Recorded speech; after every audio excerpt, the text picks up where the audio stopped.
Hello friends, आपका स्वागत है हमारे इस यूट्यूब चैनल पर। दोस्तों आज मैं आपके लिए लेकर आया हूं एक बेहतरीन सीरीज। जी हाँ दोस्तों, जिसमें आपके टॉप 50 क्वेश्चन रहेंगे जो आपके पेपर सेकंड जो 9 तारीख को पेपर होने वाला है। ये उसका पार्ट 2 है। पार्ट पहले मैंने अपलोड कर दिया, उसमें भी 50 क्वेश्चन थे और इसमें भी 50 क्वेश्चन। दोस्तों आप लोगों को अपना स्कोर चेक करना है कि आप लोगों की कैसी क्या तैयारी है और आप कितना स्कोर कर सकते हैं। दोस्तों ये पेपर आपके एग्जाम के पॉइंट ऑफ व्यू से ही तैयार किया गया है। चलिए दोस्तों इसी के साथ आज के इस वीडियो को शुरू करते हैं। शुरू करने से पहले आपसे हमारी रिक्वेस्ट है कि अगर आप चैनल पर नए हैं तो चैनल को सब्सक्राइब कर लें, साथ में बेल आइकन को प्रेस कर लें, जिससे आपको हमारी नई वीडियो की नोटिफिकेशन मिले सबसे पहले। तो चलिए दोस्तों इसी के साथ शुरू करते हैं। दोस्तों आज का हमारा सबसे पहला बेहतरीन प्रश्न है दोस्तों, निम्न में से क्या ओपन यूनिवर्सिटी की विशेषता नहीं है। बात कर रहे हैं कि विशेषता है नहीं, तो कौन सी विशेषता नहीं है। प्रौढ़ शिक्षा को बढ़ावा देना, दूरस्थ शिक्षा का प्रसार, प्राथमिक शिक्षा पर केंद्रित होना। तो दोस्तों हम आपको बता दें कि जो ओपन यूनिवर्सिटी है, ये ओपन यूनिवर्सिटी हमारी हायर एजुकेशन कराती है। हायर एजुकेशन का मतलब है कि ये सेकेंडरी क्लास लेवल की भी एजुकेशन तैयार कराती है, जैसे कि माध्यमिक है आपका, इस तरीके का। लेकिन दोस्तों इसमें प्रौढ़ शिक्षा को भी बढ़ावा दिया जाता है और दूरस्थ शिक्षा का भी प्रचार किया जाता है। लेकिन दोस्तों इसमें प्राथमिक शिक्षा पर यह केंद्रित नहीं है, इसमें प्राथमिक शिक्षा का कोई अध्ययन नहीं कराया जाता है। तो दोस्तों इसकी यही विशेषता नहीं है। हमारा आंसर ऑप्शन नंबर सी। हमारा अगला प्रश्न है दोस्तों, नागरिक शिक्षा संबंधी क्रिया है, आखिर में नागरिक शिक्षा संबंधी क्रिया कौन सी है। तो दोस्तों कला, चोरी, बाल सभा। तो दोस्तों नागरिक शिक्षा की बात की जा रही है, तो नागरिक शिक्षा के संबंध में आपने देखा होगा कि स्कूलों में शनिवार के दिन, ज्यादातर शनिवार को ही बाल सभा के रूप में एक सभा का आयोजन किया जाता है, जिसमें बच्चे अपने जो भाव होते हैं वो प्रकट करते हैं। जैसे कि किसी का पॉलिटिक्स में, किसी को संगीत आता है, किसी को कुछ आता है। तो दोस्तों हम बाल सभा के माध्यम से अपने नागरिक शिक्षा को बढ़ावा देते हैं। तो दोस्तों इसीलिए नागरिक शिक्षा संबंधी क्रिया है तो वो है बाल सभा से। आंसर हमारा ऑप्शन नंबर सी। हमारा अगला प्रश्न है दोस्तों, किसके अभाव में अध्यापक अपने सहकर्मियों से सीख नहीं पाते। आखिर में ऐसा क्या अभाव है कि अध्यापक जो हैं वो अपने जो साथ करने वाले लोग हैं उनसे सीख नहीं पाते हैं। मूल्यांकन, परीक्षा या फिर कुशलता। तो दोस्तों जो अध्यापक हैं वो अपने सहकर्मियों से इसलिए नहीं सीख पाते क्योंकि अध्यापकों का कोई मूल्यांकन नहीं होता। अगर इनका मूल्यांकन सही से होने लगे तो दोस्तों सब कुछ अच्छा हो जाए। तो हमारा आंसर होगा ऑप्शन नंबर ए, मूल्यांकन। ठीक है दोस्तों, हमारा अगला प्रश्न इसी के साथ में, सहसंबंध विधि का उपयोग किया जाता है। आखिर में सहसंबंध विधि का उपयोग किस लिए किया जाता है। शैक्षिक व्यवसायिक निर्देशन में, शैक्षिक समस्याओं के अध्ययन में या फिर दोनों में। तो दोस्तों मैं आपको बता दूं कि जो सहसंबंध विधि होती है इसका उपयोग शैक्षिक समस्याओं के अध्ययन में किया जाता है। तो दोस्तों हमारा आंसर होगा ऑप्शन नंबर बी। हमारा अगला प्रश्न है, तकनीकी वैज्ञानिक सिद्धांतों का प्रयोगात्मक लक्ष्यों में प्रयोग है। यह किसका कथन है। ग्लेसर का, ब्लूमर जैकोटा का या फिर मैथिस का। बात की जा रही है दोस्तों तकनीकी, टेक्निकल साइंटिस्ट है ना दोस्तों। तकनीकी वैज्ञानिक सिद्धांतों का प्रयोगात्मक लक्ष्यों में प्रयोग है, आखिर में ये किसका कथन है। तो दोस्तों हमारा ये आंसर है ऑप्शन नंबर बी, ब्लूमर जैकोटा का ये कथन है। हमारा अगला प्रश्न है दोस्तों, ज्ञान के व्यवहार में विनियोग ही शैक्षिक तकनीक है। ये किसका कथन है। E.M. बूटर का, रॉबर्ट गेने का या फिर दोनों का। तो दोस्तों हमारा इसमें आंसर है ऑप्शन नंबर ए, E.M. बूटर। E.M. बूटर कहते हैं कि ज्ञान के व्यवहार में विनियोग ही शैक्षिक तकनीक है। ठीक है दोस्तों, हमारा अगला प्रश्न है, किसके बिना उच्च कोटि के सांख्यिकीय अनुमान संभव नहीं है। बात की जा रही है कि संभव नहीं है उच्च कोटि के, क्या बात की जा रही है, उच्च कोटि के जो सांख्यिकीय अनुमान है वो संभव नहीं है। तो दोस्तों किससे, केंद्रीय प्रवृत्ति से, बारंबारता से, बहुलक से। तो दोस्तों उच्च कोटि की जब बात की जाए तो दोस्तों हमारी जो सही माप है वो हमें बहुलक से भी प्राप्त हो जाती है, बारंबारता श्रेणी से भी प्राप्त हो जाती है। लेकिन दोस्तों हमारा इसमें आंसर है ऑप्शन नंबर ए, केंद्रीय प्रवृत्ति वो माप है जिससे उच्च कोटि की सांख्यिकीय अनुमान संभव नहीं है। चलिए दोस्तों अगले प्रश्न पर चलते हैं। हमारा अगला प्रश्न है, शिक्षण अधिगम है। शिक्षण अधिगम आखिर कैसी प्रक्रिया है। सरल प्रक्रिया, जटिल प्रक्रिया, असीमित प्रक्रिया। तो दोस्तों बात की जा रही है शिक्षण अधिगम की। अधिगम मतलब सीखना, सीखते हम, सीखना ये एक जटिल प्रक्रिया। कैसी प्रक्रिया है दोस्तों, जटिल प्रक्रिया। हमारा आंसर होगा ऑप्शन नंबर बी।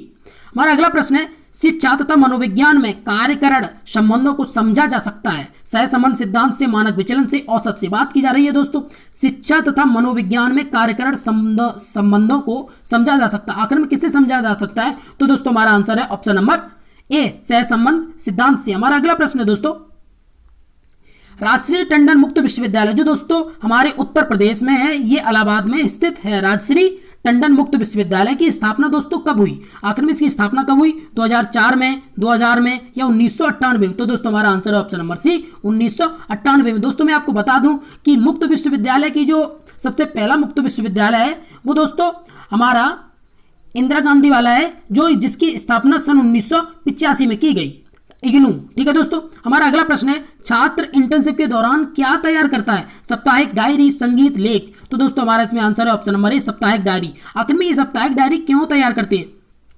बात की जा रही है इंटर्नशिप के। इंटर्नशिप का मतलब है दोस्तों यहाँ एक प्रशिक्षण लेते हैं। जब छात्र प्रशिक्षण लेते हैं तो होता यह है कि उन्हें वहाँ वो चीज़ें सिखाई जाती हैं जो उन्हें नहीं पता है।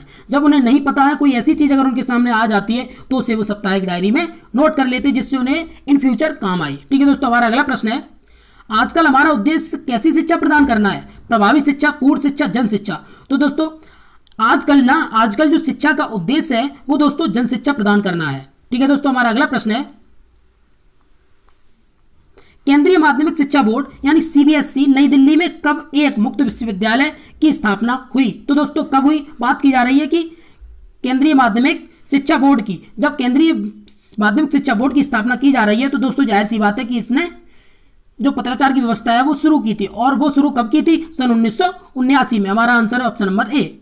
हमारा अगला प्रश्न है दोस्तों सर्वप्रथम पत्राचार पाठ्यक्रम का आयोजन किसके द्वारा किया गया? सीबीएसई के द्वारा, आईसीएसई के द्वारा या फिर दिल्ली यूनिवर्सिटी के द्वारा? तो दोस्तों हमारा आंसर है option number C, Delhi university के द्वारा किया गया। मैंने आपको बताया था दिल्ली यूनिवर्सिटी कौन सी है? इग्नू यूनिवर्सिटी। ठीक है दोस्तों, हमारा अगला है इग्नू इंदिरा गांधी राष्ट्रीय मुक्त विश्वविद्यालय की स्थापना कब हुई? तो दोस्तों कब हुई? हमारे ऑप्शन है 1975, 1985 या फिर 2001। तो दोस्तों हमारा इसमें आंसर है ऑप्शन नंबर बी, 1985 में इग्नू की स्थापना हुई। हमारा अगला प्रश्न है दोस्तों हमारा अगला प्रश्न है मूल्यांकन है। ये गलती से मूल्यांक हो गया दोस्तों। मूल्यांकन की नवीनतम एवं आधुनिक पद्धति कौन सी है? सतत परीक्षण, व्यापक परीक्षण, सतत और व्यापक परीक्षण। तो दोस्तों हमारा आंसर है इसमें ऑप्शन नंबर सी, सतत और व्यापक परीक्षण। हमारा अगला प्रश्न है निरंतर व्यापक मूल्यांकन पद्धति अभियोग कार्यक्रम कब स्वीकार किया गया? 1995 में, 1992 में या फिर 1990 में? तो दोस्तों बात की जा रही है निरंतर व्यापक मूल्यांकन पद्धति की। तो दोस्तों इसका जो अभियोग कार्यक्रम है वो 1992 में प्रारंभ किया गया। हमारा आंसर है ऑप्शन नंबर बी। हमारा अगला प्रश्न है दोस्तों पाठ्यक्रम मूल्यांकन का कौन सा मॉडल उद्देश्य केंद्रित है? टायलर का, आइजनर का या फिर दोनों का? तो दोस्तों हमारा इसमें आंसर है ऑप्शन नंबर ए, टायलर का। ठीक है दोस्तों, टायलर का। हमारा अगला प्रश्न है CIPP। तो दोस्तों सबसे पहले जान लेते हैं कि आखिर में ये CIPP है क्या? तो दोस्तों CIPP की जो फुल फॉर्म होती है वो होती है context input process product model. तो दोस्तों किस विद्वान का है ये मॉडल? बात की जा रही है आइजनर का, स्टैक का या फिर स्टेफल बीम का? तो दोस्तों हमारा आंसर है ऑप्शन नंबर सी, ये स्टेफल बीम का मॉडल है। कौन सा? CIPP, context input process product model. हमारा अगला प्रश्न है दोस्तों कौन से प्रश्नों का प्रकार छात्र की स्मरण शक्ति का परीक्षण करता है? रिक्त स्थानों की पूर्ति, अनुपातात्मक प्रश्न या फिर प्रत्यस्मरण प्रकार के प्रश्न? बात की जा रही है दोस्तों स्मरण शक्ति की। जब स्मरण शक्ति की बात की जाए तो दोस्तों हमारा इसमें आंसर होगा ऑप्शन नंबर सी, प्रत्यस्मरण प्रकार के प्रश्न। हमारा अगला प्रश्न है दोस्तों डॉक्टर अंजनी सरीन ने कितने जीवन मूल्यों की खोज की? 21, 25, 20? तो दोस्तों डॉक्टर अंजनी सरीन जो थे उन्होंने जीवन के 21 मूल्यों की खोज की। हमारा आंसर है ऑप्शन नंबर ए, 21। हमारा अगला प्रश्न है मशीनों का उपयोग करो पर यह ध्यान रखो कि मनुष्य कहीं बेकार तो नहीं हो गया। मैं यंत्रों का विरोधी नहीं हूं, मैं तो उसके पागलपन का विरोधी हूं। यह बात किसने कही? तो दोस्तों गांधी जी ने, मोहन राय ने, इनमें से कोई नहीं। तो दोस्तों हमारा आंसर है ऑप्शन नंबर ए, ये बात गांधी जी ने कही थी। गांधी जी ने कहा था कि आप मशीनों का उपयोग तो करो लेकिन इस बात का भी ध्यान रखना कि कहीं मनुष्य बेकार तो नहीं हो रहा है। और उन्होंने ये भी कहा कि मैं मशीनों का विरोधी नहीं हूं, मैं तो उसके पागलपन का विरोधी हूं कि आप मशीनों पर ही निर्भर हो जाएं। ठीक है दोस्तों, हमारा अगला प्रश्न है चरित्र के निर्माण में धार्मिक और नैतिक शिक्षा महत्वपूर्ण योग देती है। यह बात किसने कही है? माध्यमिक शिक्षा आयोग ने, कोठारी आयोग ने या फिर राजा जयसिंह ने? तो दोस्तों बात की जा रही है यहाँ पे चरित्र के निर्माण में धार्मिक और नैतिक शिक्षा की।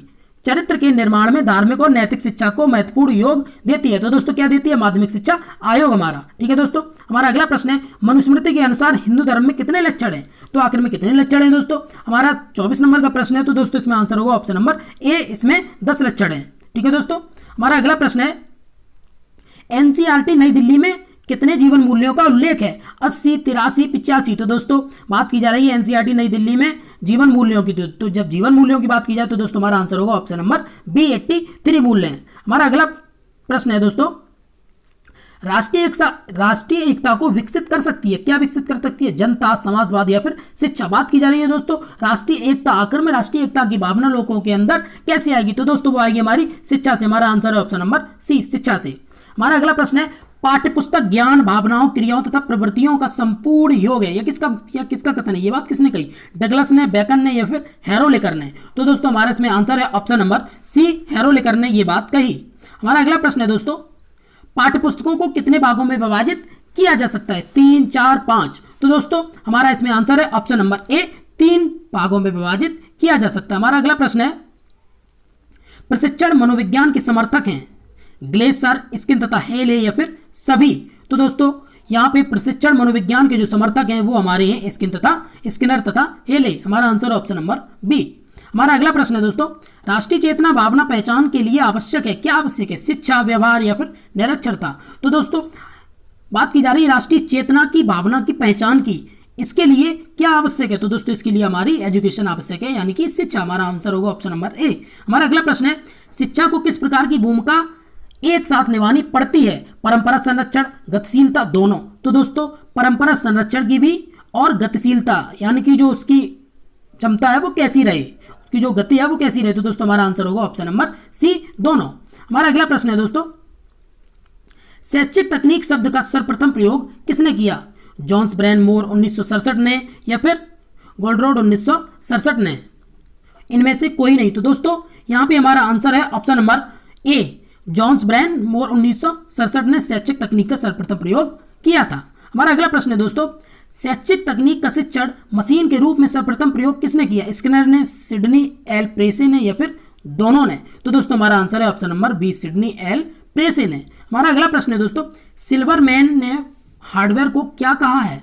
बात की जा रही है दोस्तों सिल्वरमैन की। सिल्वरमैन ने क्या कहा है? सापेक्ष तकनीक, निरपेक्ष तकनीक, इनमें से कोई नहीं। तो दोस्तों हमारा आंसर है इसमें ऑप्शन नंबर बी, निरपेक्ष तकनीक सिल्वरमैन ने हार्डवेयर को कहा है। हमारा अगला प्रश्न है दोस्तों अधिगम कैसी प्रक्रिया है? मूल्यपरक, क्रियाशील, व्यवहारिक? तो दोस्तों बात की जा रही है अधिगम की। तो जो हमारा अधिगम है दोस्तों वो हमारा अधिगम क्रियाशील प्रक्रिया है। कैसी प्रक्रिया है? क्रियाशील। हमारा अगला प्रश्न है कौन सा अधिगम संसाधन नहीं है? व्यवहारिकता, पाठ्य पुस्तकें, हस्त पुस्तकें? तो दोस्तों बात की जा रही है अधिगम की। तो अधिगम जो है वो हस्त पुस्तकें भी हैं और पाठ्य पुस्तकें भी हैं। तो दोस्तों हमारा आंसर होगा ऑप्शन नंबर ए, व्यवहारिकता नहीं है इसमें। हमारा अगला प्रश्न है दोस्तों